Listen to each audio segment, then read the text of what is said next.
Hello you guys, what's up? I am GojiFan98 and welcome back for another new video for today once again. Today, I am going to continue on for the next episode of GojiFan98's Jurassic-A-Thon.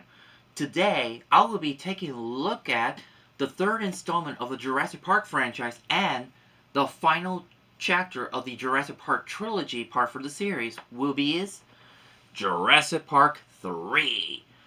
This is my all-time favorite movie, and I always love this film so much. But I know some fans don't like this movie at all, but this is what I'm coming to tell you here. Here's what I'll say. Some people like this movie, some do not. That is why we share our opinion about Jurassic Park 3.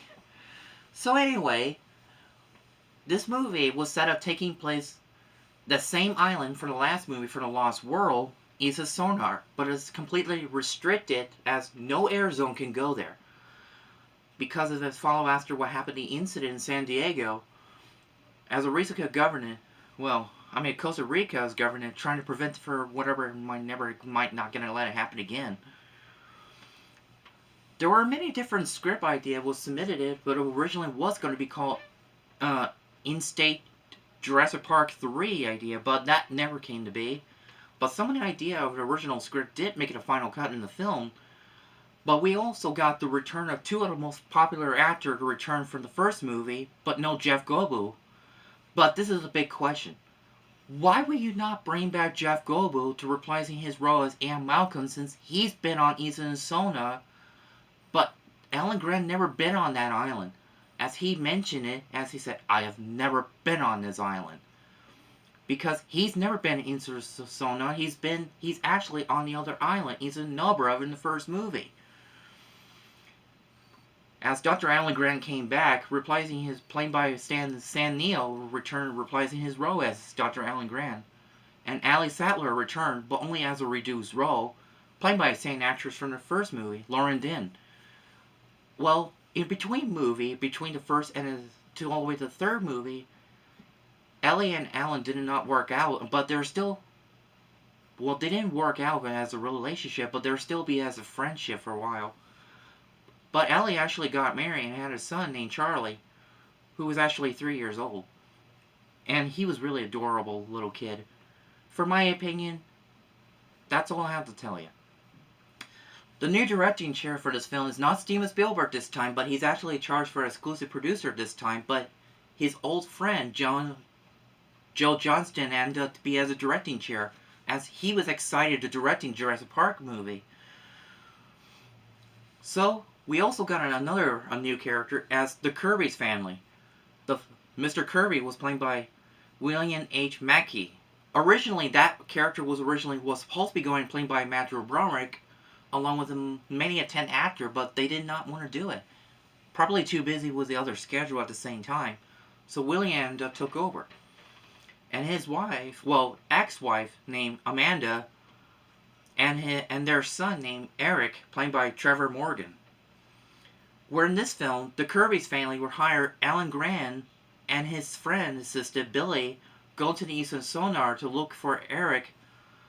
Well, we all know since in the beginning, Mr. and Mrs. Kirby were pretending they were enterprises, as they lied to Dr. Alan Grant. I was like, why were you guys so lie when you're not working in enterprises, but you were just doing the kitchen and stuff? That makes no sense. Why would you have to lie? Well, and why should not approach Ian Malcolm that he's been on Isla Sonar, not Alan Grant? Even Billy gave a correction about what island what Dr. Alan Grant been. It was Isla Nubra, not Isla Sonar. The new composer was done by Don Davis, while John Williams' score was being reused as a theme for Jurassic Park for coming into the island and leaving the island. Even the ending credit too. The story, sometimes it does not make any sense for my opinion, but it's still pretty good entertainment to watch for my opinion. And like some other previous two other films before it, it's about how the survival how to escape the island alive without getting killed by dinosaurs. And this will be the last time Stan Winston and his company working for Jurassic Park series until Stan Winston sadly passed away in 2008.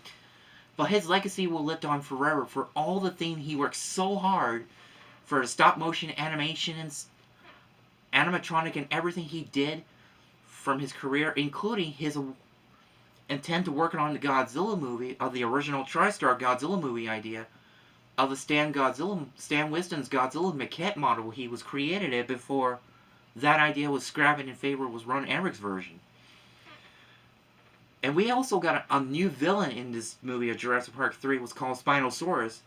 I was wondering, how is this guy was on that island, is a sonar when we don't know about? That's because that's not on InGen's list, to making Alan Grant wonder what are they up to. Some guys like that, they're always making more genetic engineering dinosaurs without telling the public. And also, at least until 2014, the actor who plays John Hammond, who later passed away from the disease, but his character later had passed away in sometime between after The Lost World Jurassic Park to all the way to the Future movie. But John Hammond's character will always be remembered as long as someone mentioned him about how great guy he was, even later using the stage footage for any footage from the previous film that he was in, to honor him. And yeah. And we also got pterodactyls in the film too, along with Ankylosaurus, who was only made a small role. And yes, and there's one thing that was really big disappointing for the fans who saw the film with the battle between the T-Rex and the Spinosaurus, is that T-Rex actually got killed by a Spinosaurus, making the fans very disappointed. Like, oh, come on! That's not fair! Why would you allow Spinosaurus to live? Well, Billy described this this dinosaur Spinosaurus as a super predator. That must be the reason why. But that Rex is apparently the same T-Rex from the last movie, Buck. You know, the Buck of the T-Rex, the male T-Rex or so. But we don't know what. But I really still trying to get more research about if there's any other information about other original script that was supposed to have Ian Malcolm to return in the third movie. But if I'm wrong, you can always let me know in the comment below to tell me if there's anything I don't know, or any of my theory may be wrong or right. But it was so nice to have Sam Neill return to reprising his role as Alan Grant from the first movie. It was good to have him back.